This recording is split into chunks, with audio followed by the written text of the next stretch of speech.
Welcome to another deep dive. This time, we're going to take a look at deviance, crime, and social control. You've given us some really cool stuff to dig into, textbook excerpts, articles, all sorts of things. Seems like you're ready to see how society decides what's normal and what's not. I mean, who isn't interested in that, right? And did you know that things like tattoos or veganism or even jogging used to be considered deviant? It's a great point. It really shows how what we see as normal can change so much over time. Yeah. And the interesting thing is that deviance isn't like, a set thing. It really depends on when, where, who, Or context. Yeah, the whole context. It's like how marijuana is seen today. It used to be this huge menace. Now it's like more and more people are okay with it, legally and socially. So what happened? What changed? It's complicated. But I think a few things stand out. Like, research has played a big role. The stuff from Pew you sent shows that support for legalization has been growing for a while. Public opinion shifted. Eventually, policymakers had to, pay attention. And then, as more people started to see the potential plus sides, whether it's medical or recreational or even economic, the bad reputation started to fade. Okay, so we see how much ideas about deviance can change, but how do we even define it in the first place? It's deviant here, but normal there. Where's the line? Well, at its core, deviance is about breaking those social norms, those unwritten rules we all kind of follow. But like we've been saying, norms change all the time. What's deviant in one culture or time period might be totally normal somewhere else or at a different time. Like that sociologist you mentioned in one of the articles, the one who drove a hearse as their regular car. That's kind of deviant, right? But people seemed more curious than anything, even kind of impressed. So it's deviant, but also kind of acceptable. How does that fit in with the idea of social control? Yeah, that's a really good example. It shows how social control, the way societies enforce norms, isn't always about punishment. There's the informal stuff, raised eyebrows, gossip, those everyday ways we show disapproval. And then there's the formal stuff. Laws, fines, going to jail, real consequences. The hearse is interesting because it wasn't seen as a threat, more like quirky or, even interesting. You sent a table that showed all the different types of sanctions. Wow, it's crazy to see it laid out like that. From a simple thank you to actually going to prison. Society has a lot of tools to keep people in line, huh? But why do people deviate in the first place? Is it just personal choice, or is there more to it than that? That's where sociological theories come in. Sociologists have a bunch of different ideas about why people engage in deviant behavior. Each one gives us a different perspective, like different lenses to look at it through. Okay, let's take a look at those lenses then. Where do we start? One of the earliest schools of thought is functionalism. Emil Durkheim, one of the founders of sociology, actually thought that deviance could be good for society. He thought it can challenge old norms and lead to positive change. So like Rosa Parks refusing to give up her seat on the bus, that was definitely not okay at the time, but it was a big step toward ending segregation. That's a powerful example of how deviance can lead to progress. But what about those everyday things that aren't like huge historical moments? How does functionalism explain that? Well, that's where Robert Merton's strain theory comes in. He said deviance happens when people want to achieve certain goals, but they don't have the usual ways to get there. Like, think about the American dream. Everyone wants to be successful, right? But not everyone has the same opportunities. This can lead to strain, and that strain can push people toward deviant behavior. So like someone might be tempted to cheat or even commit a crime to get ahead. It's like that business owner who can't get a loan and feels like they have no choice but to embezzle money.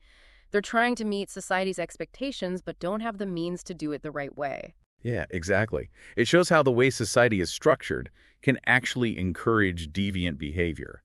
But of course, not everyone under pressure becomes deviant, so it's important to look at it from other angles, like conflict theory, which focuses on power and inequality. Now, this is where it gets interesting. Think about Karl Marx and his ideas about class struggle. He thought deviance came from economic inequality, the haves and have-nots, and then there's C-right mills and the power elite. He argued that the powerful make the rules and the norms to benefit themselves, even if it hurts others. So does that mean that the whole idea of deviance is rigged to favor those in power? Right. You hit the nail on the head. We can see this when we compare how celebrities are punished versus people who aren't rich and famous. It really makes you think about whether justice is truly blind or if your social status affects how you're treated. It makes you think about whose interests are really being served by calling something deviant. A perfect example is the difference in sentencing for crack cocaine and powder cocaine back in the 80s. Same drug, basically, but the punishments were completely different, and a lot of it had to do with who was using it. Clearly, power was a factor in how those drugs and the people who use them were seen. But how does someone actually get labeled as deviant? That's where the individual level comes in, right? Exactly.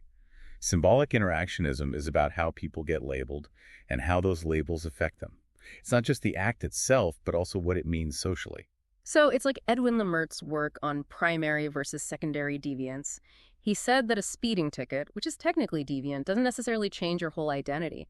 But being labeled a criminal, that can really change things, maybe even lead to a downward spiral. Exactly. That label can become a self-fulfilling prophecy.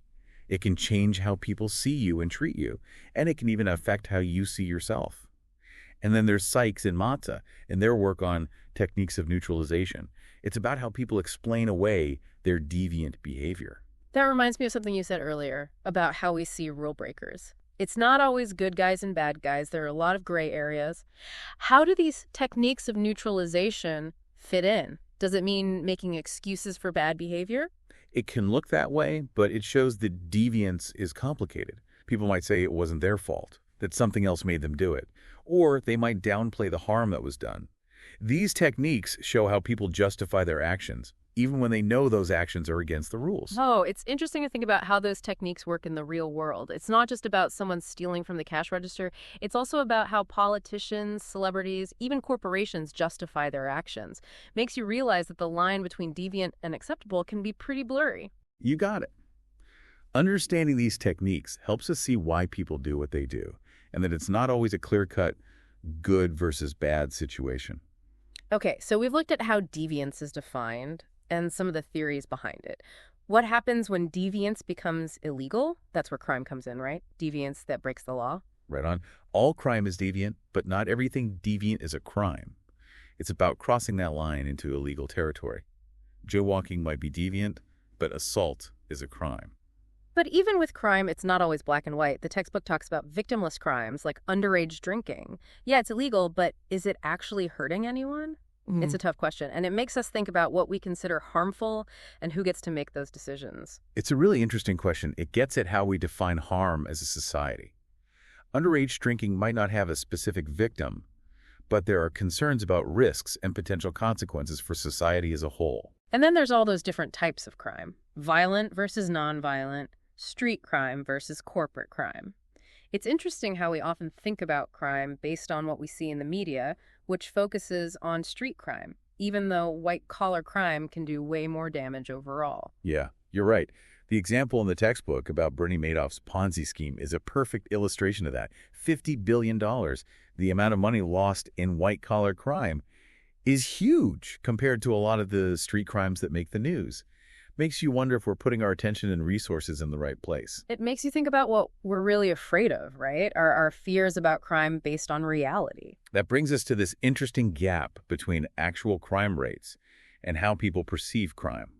Crime in the U.S. has actually been going down for decades, but a lot of people feel like it's getting worse. Why do you think that is? Well, I'm guessing the media has something to do with it.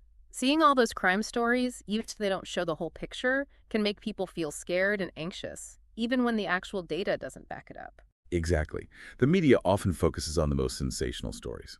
That if it bleeds, it leads. Mentality can really skew our perception of how much crime is actually happening. And that fear can lead to harsher laws and more surveillance, even if it's not really necessary. It's a vicious cycle. Fear leading to policies that just make people more afraid. If crime rates are going down, what does that say about how we see deviance and how well our criminal justice system is working? That's a great question.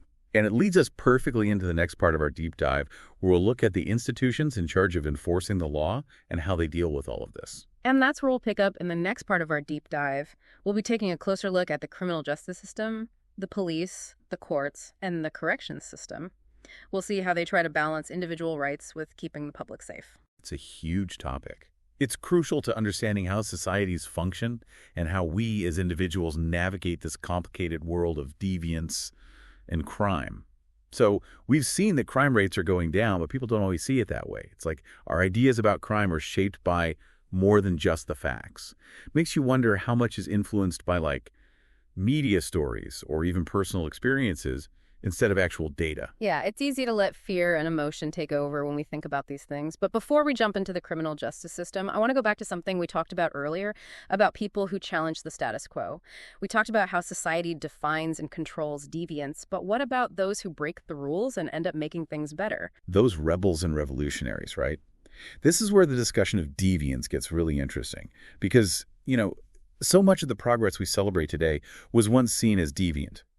Think about the suffragettes fighting for women's right to vote, or the activists who fought against segregation, or the LGBTQ plus advocates who demanded equality. They were all pushing against the norms of their time, right? They were labeled as deviant, even dangerous, but in the end, their actions made society more just, more equitable. It's like that saying, the reasonable man adapts himself to the world.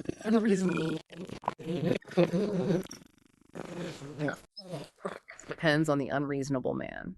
The ones who dare to be different, to challenge the way things are, they're often the ones who drive real change. Exactly. That quote perfectly captures what it means to question the norms, to fight for something better. Makes you wonder, are today's deviants tomorrow's heroes? Are we too quick to judge, to say something is wrong without seeing the bigger picture? It makes you think, what can we learn from deviance? What is it telling us about ourselves, about our values, about the things we might be missing? Maybe instead of just trying to control it, we should try to understand it. That's a really insightful point, because at the end of the day, understanding deviance isn't just about understanding rule breakers. It's about understanding ourselves, our society, and all those forces that shape our world. Okay, so we've talked about what deviance is, why it happens, and even how it can sometimes be a good thing. But now let's talk about the system that's supposed to respond to crime, the criminal justice system. You mentioned it in your materials, the three main parts: police, courts, and corrections. It seems like a huge, complicated thing. Where do we even start? Yeah, it's definitely complex, but understanding the basics is key. The police are there to investigate crimes and arrest suspects. The courts decide if someone is guilty or innocent, and they determine the punishment. Corrections deals with prisons and supervising people who have been convicted of crimes. Each part has its own role, and they're all connected in these complicated ways. I have to admit, I love those courtroom dramas and crime shows on TV, but I know those aren't always realistic. What are some of the things people get wrong about the criminal justice system? Well, one big one is that most cases actually go to trial. In reality, most criminal cases are settled with plea bargains. The defendant pleads guilty, usually to a lesser charge, in exchange for a lighter sentence. It saves time and resources, but it also makes you wonder if justice is really being served in every case. Oh, and another thing, people often use jail and prison interchangeably, but they're not the same. Jail is usually for shorter stays, like before trial, or for sentences less than a year. Prison is for longer sentences for more serious crimes. Oh, interesting. I always thought those words meant the same thing. It's a good reminder that there's a whole world of terms and procedures in the criminal justice system that most of us don't know much about. It can feel really intimidating, even confusing, if you've never had to deal with it directly. You're right. And that lack of transparency can make people distrust the system, create misunderstandings. And, of course, we can't talk about the criminal justice system without addressing the really difficult issue of racial bias. Right. We talked about how power dynamics influence how we see deviance, and that's even more obvious in the criminal justice system. Like, you mentioned the crack cocaine epidemic in the 80s and the policies that came out of it, which really hurt Black and Hispanic communities. Exactly. Crack and powder cocaine are basically the same drug, but the punishments were wildly different, largely because of racial fears and stereotypes. That, along with things like three strikes laws and civil forfeiture, led to mass incarceration, and that has had devastating effects on communities of color. It's hard to think about the impact of those policies, how they tore families and communities apart. And then there are those horrible cases of police brutality that have led to protests all over the country in recent years. Eric Garner, Breonna Taylor, George Floyd. Those cases have made it impossible to ignore the issue of racial bias in policing. Absolutely. Those cases tragically remind us that even though the system is supposed to be fair, it doesn't always work that way for everyone. And those tragedies have started important conversations about holding police accountable, about reforming the system, and about tackling systemic racism in law enforcement. The defund the police movement is one way people are responding, but it's caused a lot of debate, even within the Black community. It seems like we need to talk about this openly and honestly to figure out how to create a system that's truly just for everyone. Exactly. There aren't any easy answers. It's about understanding the complexities, the history, and the human impact of these policies and practices. Yeah. It's about having those difficult conversations and being willing to listen to everyone, especially those who have been most affected by the system's failures. So what can we do? How do we move toward a criminal justice system that's more just and fair? What needs to change? It's a big challenge, but there's some key things we can focus on. One is police reform. We need to address racial bias in training, in hiring, in how force is used. Then there's sentencing reform, rethinking mandatory minimums, reducing our reliance on prisons, and investing in alternatives like restorative justice programs. And we need to fix the social and economic problems that lead to crime in the first place. It's not just about fixing the system, it's about addressing the root causes. So it's not just about law enforcement, it's about investing in communities, creating opportunities, and fixing the systemic inequalities that make people vulnerable to crime in the first place. It's a broader approach that goes beyond just punishment and control. Exactly. It's about understanding that true justice requires a holistic approach. We need to hold individuals accountable and also recognize society's responsibility. It's about building a system that's actually fair, equitable, and focuses on rehabilitation, not just punishment.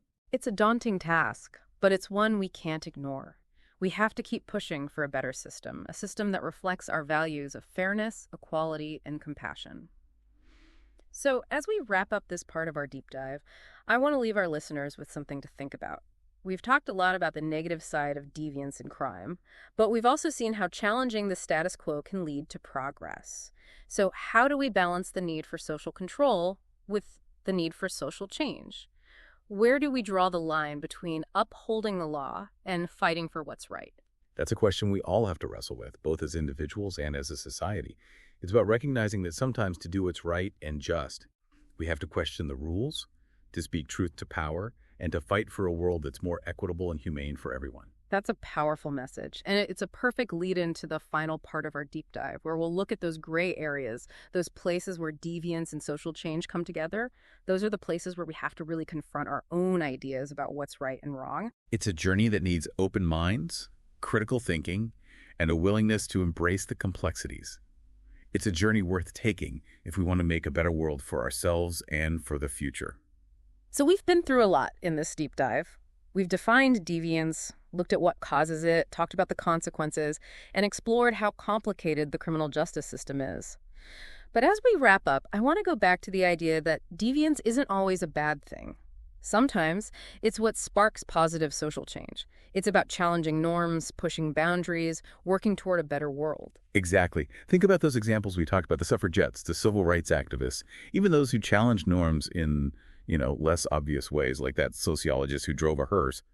All those folks were labeled deviant in their time, yet their actions helped create a more just and fair society. Makes you think, doesn't it? Like, is defining deviance just another way to control people? Who gets to say what's normal and what's not? Whose interests are really being served? And who ends up getting pushed to the sidelines? Really good point.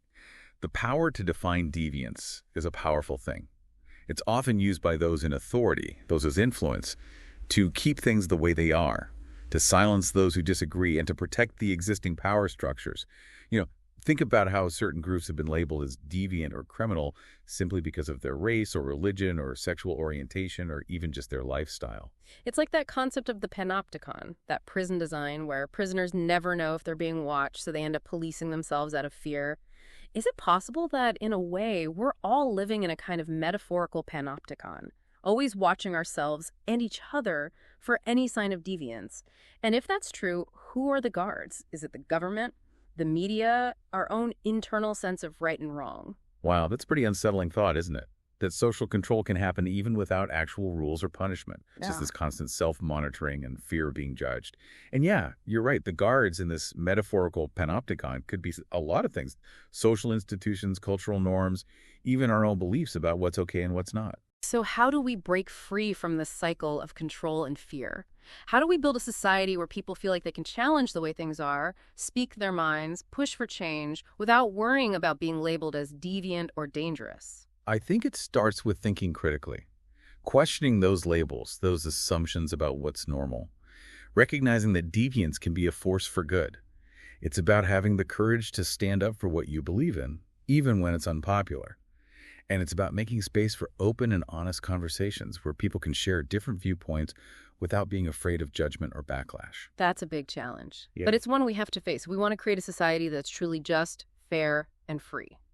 As we wrap up this deep dive, I want to thank you all for joining us on this journey. We've explored some really complex and challenging topics, but I hope it's given you some new insights, maybe even inspired you to see the world a little differently. The pleasure was all mine. And remember, this isn't the end of the conversation. Keep questioning, keep exploring, keep pushing boundaries, because you never know. Sometimes the most amazing discoveries are waiting for us just outside the lines. And if this deep dive has left you with any questions or thoughts, we want to hear from you. Reach out to us on social media, send us an email. We're always up for a good discussion. Absolutely. We learned so much from hearing your perspectives and insights. It's what makes these deep dives so great. And speaking of future deep dives, we're already brainstorming some exciting new topics. Maybe we'll explore the sociology of cults or dive into the rise of conspiracy theories online. Oh, those are both fascinating. They fit right in with our conversation today about deviance, social control, and how belief systems work. Definitely going on the list. There's always more to explore, more to learn, more to uncover together. So until next time, keep those minds curious, those hearts open, and keep those questions coming. And remember, sometimes the most interesting insights are found in the most unexpected places, just beyond the edge of what we think we know. We'll see you on the next deep dive.